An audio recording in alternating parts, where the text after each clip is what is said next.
This is A-Game. Fast acting, long lasting, with no side effects.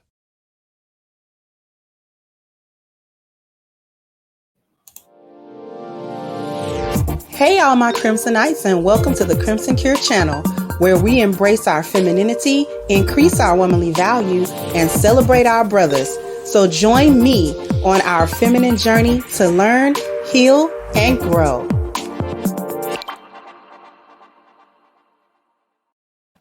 Hey there, my Crimsonites, and welcome to the Crimson Cure channel.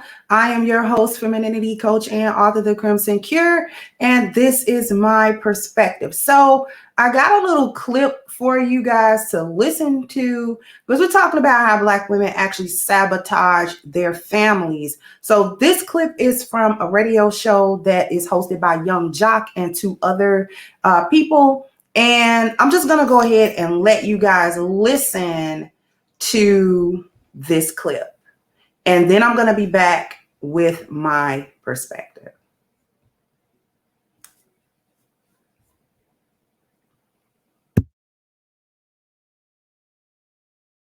My child's father, Roger, I've been trying my best to get in contact with him to let him know what's going on with his son. Roger and I departed ways about 15 years ago. My son was 1. I just told him, you know, if you're not going to be in my life consistently, then you can't be in my son's life. And it's just like he knew what he was getting himself into. I was a virgin. I got pregnant.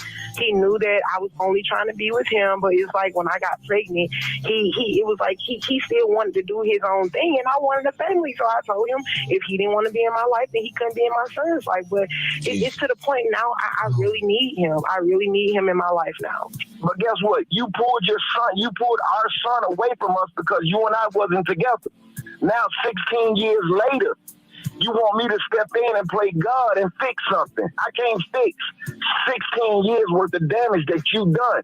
This is not chess. Our son is not a pawn. The only way we can actually do this to try to fix this, you got to sit down with our son, with me, and you got to tell our son the devil is just that you did. If you're not willing to do that, there's nothing I can do.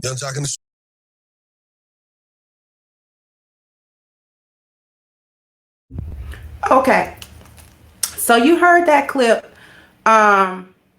That was the mother, and the man that you heard was actually the father, because on that radio show they actually called the father up and allowed him to have, you know, his say in this situation instead of just having her version of that story. So basically what was going on, because it was a 12-minute clip, but that little part was the part that I really wanted to bring to everyone's attention.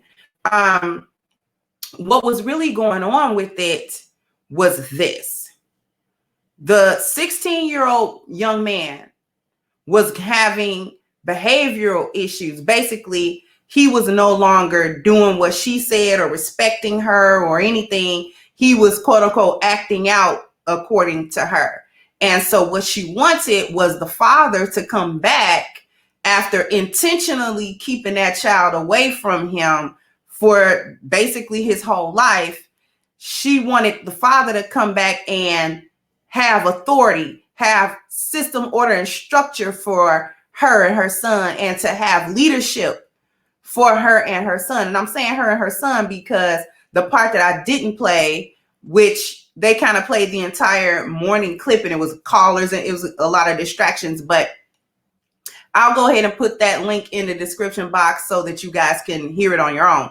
But one of the things that was going on was that she kept the son away from the father because he didn't want to be with her.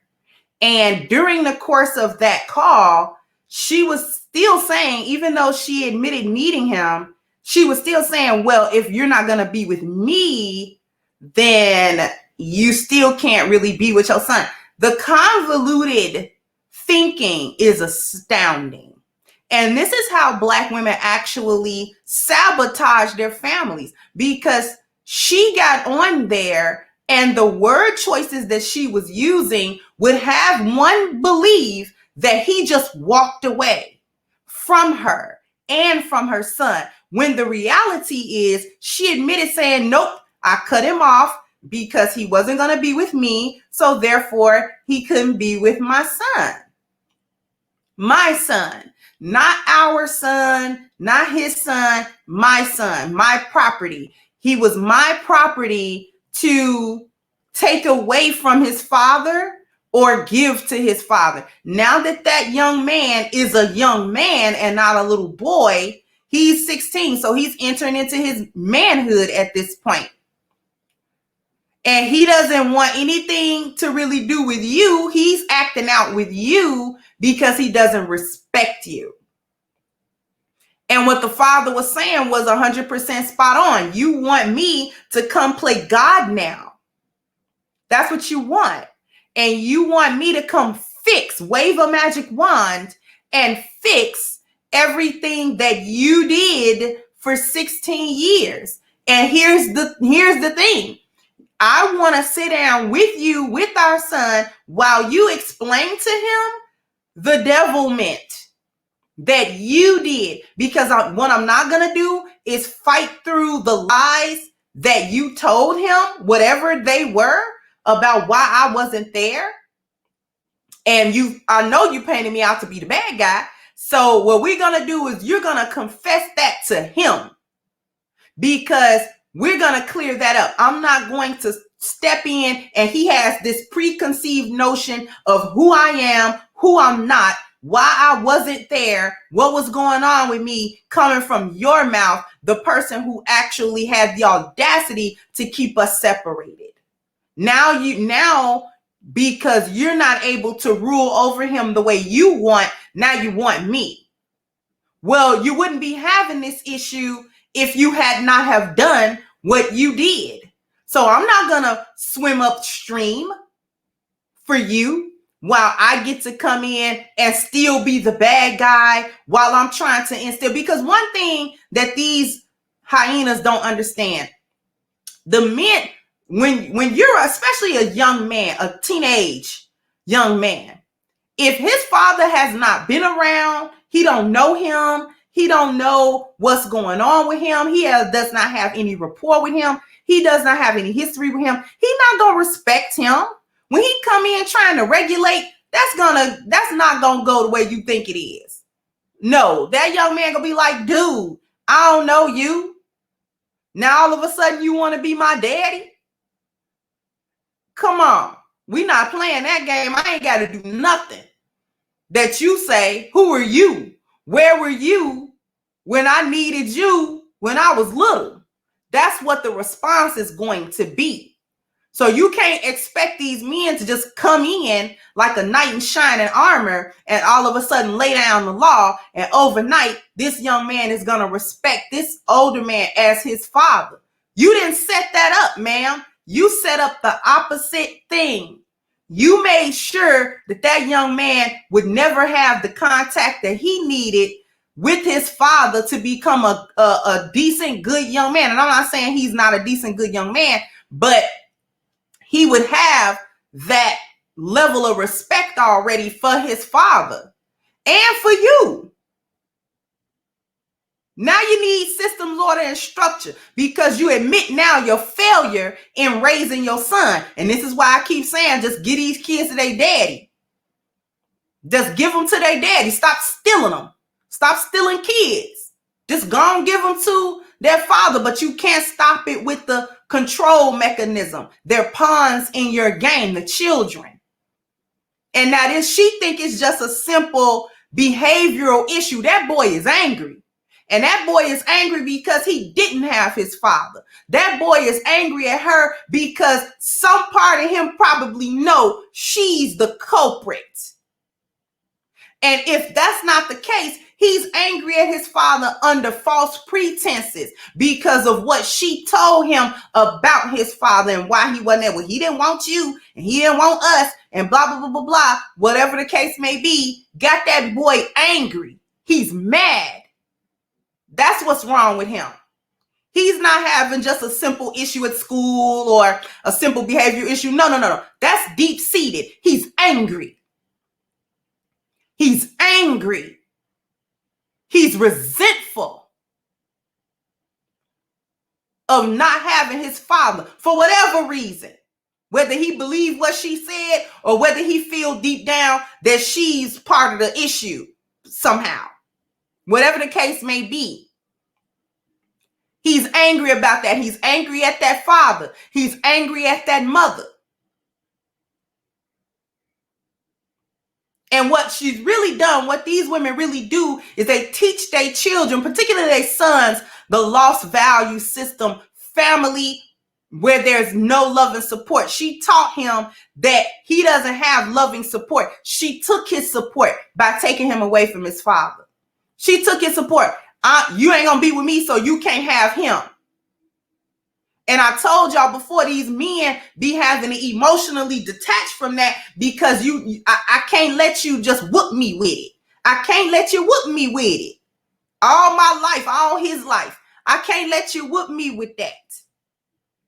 I gotta go. I have to emotionally detach from this situation, even though I don't want to, because you're gonna keep playing these games.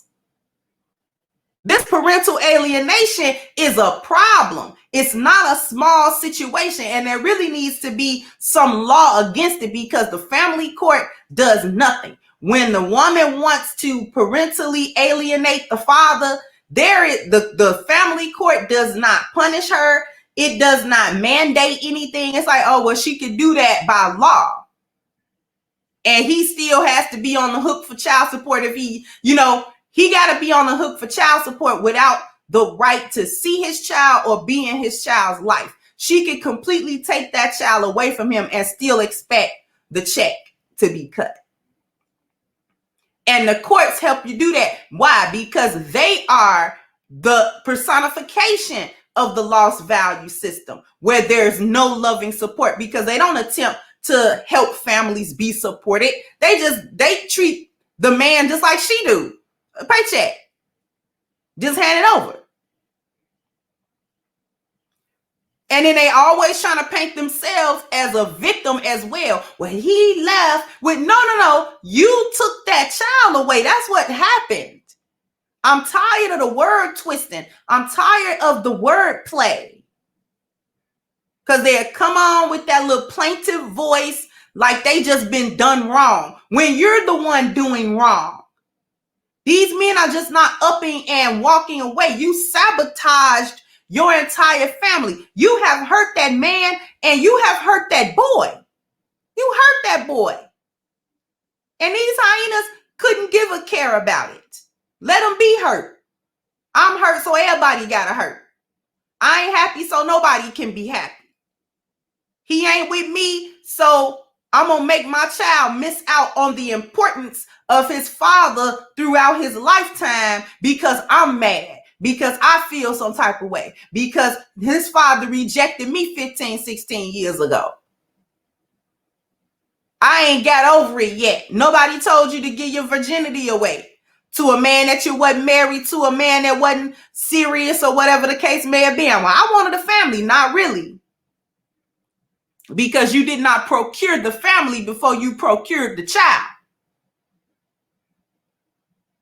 That's not building a family. You don't help build anything, and then you want the results of things being built. That's not how this goes, ma'ams. You don't get to do what that brother called that deviltry, that devilment. You don't get to be on demon time and get heavenly results. You on demon time. She was still on it in that call. That was the part you didn't hear about. Well, yeah, he still needs to choose me. No, he rejected you 15 years ago. He don't want you now. 15 years later and ran through or what and bitter. He definitely don't want you now. So I know you ain't tripping. Boop, knock that off. No, you ain't tripping. Girl, you need to lay off of that all the way. Knock that all the way off. You've already committed the atrocity. Try to, if you can, let them heal. And I agree completely with that man and saying you have to drop down and come clean to our son in front of me and him. That's the first step of healing and moving on. We can't move beyond that point. We cannot skip steps. You are going to have to drop down and come clean and tell me and him whatever you was telling him so that I can correct it. Then we might be able to continue forward, and I have to forge a relationship with him. I can't just come in and start telling him what to do. He's not gonna accept that, and that don't make no sense. And that's not even how men operate no way. I got to try to teach him manhood at 16. Something I was supposed to be trying to teach him at 6, 7, and 8. Girl, if you don't knock it off. Anyway, sound off in the comment section. Let me know what you think. Like, share, subscribe to the channel if you have not. Once again, I'm your host, The Crimson Cure, and this was my perspective. Bye-bye, Crimsonites. Hey guys, please like, share, and subscribe to the channel and hit the notification bell. And if you've got more to say on the topic, leave a comment down below.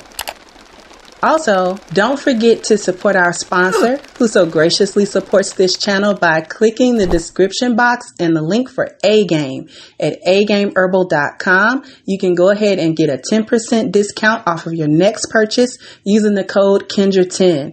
This has been yet another Crimson Cure production, and I'll catch you guys on the next one.